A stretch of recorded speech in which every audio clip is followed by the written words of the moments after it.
आप सभी का स्वागत है।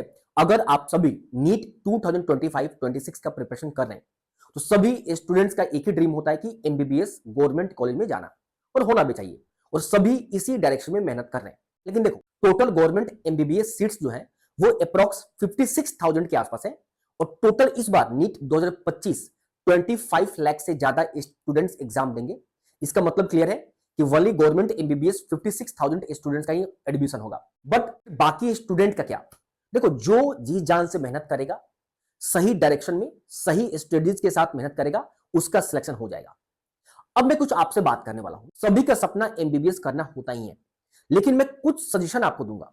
आप जब नीट एप्लीकेशन फॉर्म फिलअप करें, उसके साथ साथ कुछ और एप्लीकेशन फॉर्म भी आप फिलअप करें। मैं क्यों कह रहा हूं? देखो, कई बार क्या होता है, अभी आपके मन में क्या जोश होगा, अरे नहीं मुझे तो एमबीबीएस ही करना है। ठीक है, अच्छी बात है।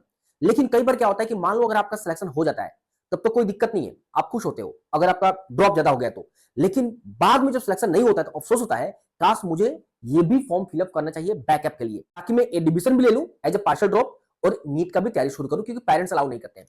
तो मैं कुछ आपको अलग अलग एंट्रेंस एग्जाम सजेस्ट करने वाला हूं, जो आप सभी फॉर्म को अप्लाई कर देना। हाँ, आप इस चैनल को सब्सक्राइब करके रखें। जब भी एप्लीकेशन फॉर्म जो मैं बता रहा हूं ऑफिशियली फिलअप शुरू हो जाएगा, मैं आप सभी को इसी यूट्यूब पे बता दूंगा।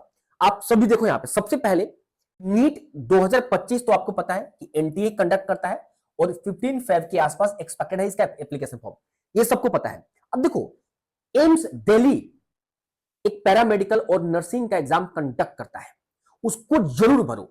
और उसमें स्पेशली एक ऑप्टोमेट्री का कोर्स होता है, ये वाला कोर्स मैं सभी बच्चों को सजेस्ट करता हूं कि फिलअप करो। देखो, इसका एग्जाम जो है ना नीट एग्जाम के बाद होता है, फ्री टाइम रहता है एग्जाम देना। तो एम्स का ऑप्टोमेट्री जो पैरामेडिकल कोर्स में आता है, ठीक है, ये आप सभी जरूर फिलअप करना। कंडक्ट एम्स दिल्ली करता है। अब ये जो पैरामेडिकल है ना, इस पैरामेडिकल में टोटल 8 एम्स में एडमिशन अलग अलग कोर्स के लिए होता है।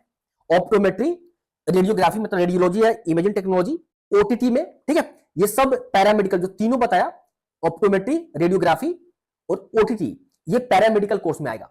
और इसका जो एप्लीकेशन फॉर्म जो एक्सपेक्टेड है 15 फेब टू 15 मार्च के बीच में शुरू हो जाएगा। मैं आपको बता दूंगा, चैनल को सब्सक्राइब करके रखें आप सभी।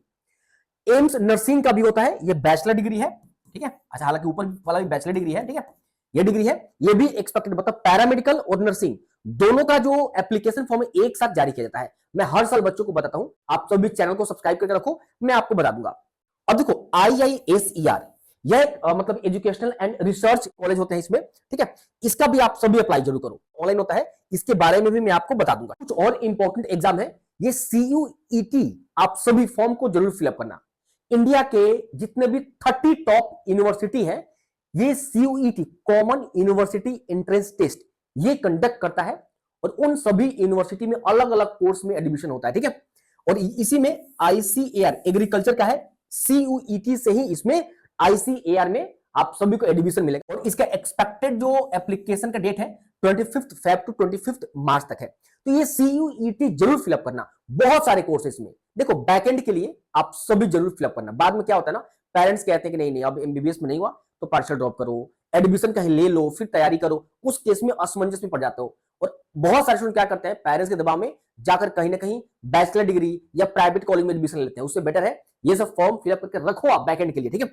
उसके बाद यहां पे देखो, कुछ स्टेट एग्जाम कंडक्ट करता है, जैसे फिजियोथेरेपी, बीपीटी फिजियोथेरेपी, नर्सिंग हो गया, BMLT लैब टेक्नीशियन हो गया, बी फार्मेसी हो गया, इसका भी एग्जाम एक्सपेक्टेड मार्च अप्रैल में इसका एप्लीकेशन फॉर्म स्टार्ट होता है। अब मैं आपको बता दूं, ये KEAM स्टेट एग्जाम केरला का होता है, मतलब इसमें केरला के स्टूडेंट्स भी, केरला स्टेट के आउटसाइड जो भी स्टेट है, नॉन केरलाइट, सभी स्टूडेंट्स एलिजिबल होते हैं। इसका एंट्रेंस टेस्ट भी होता है, और ये नीट के थ्रू भी एडमिशन लेता है। अब नीट के थ्रू जो है एमबीबीएस में एडमिशन लेगा, BDS में, हालांकि प्राइवेट है बट फीस का बहुत कम लगता है, ठीक है। आयुष के थ्रू होता है। अब देखो, ये तो नीट के थ्रू हो गया, बट ये कीम के थ्रू होगा, forestry, fishery, B pharma, biotechnology, BTech, agriculture, architecture, ये सब ये KEM एग्जाम के थ्रू होता है, ठीक है, और ये नीट के थ्रू होता है।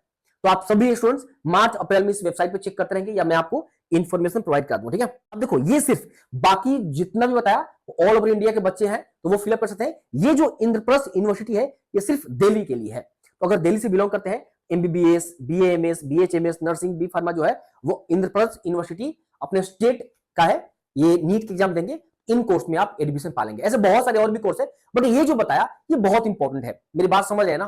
तो आप इनके अलावे, चलो ठीक है, आप अलग अलग फॉर्म 10 नहीं भरोगे, लेकिन मैं आपको पर्सनली सजेस्ट करूंगा नीट के अलावे 2 फॉर्म फिलअप करना।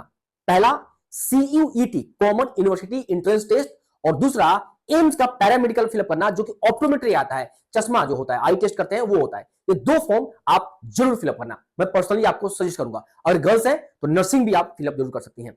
बस अभी इतना ही, जो भी फॉर्म आएगा मैं आपको इसके बारे में इंफॉर्मेशन जरूर दूंगा। अभी इतना ही।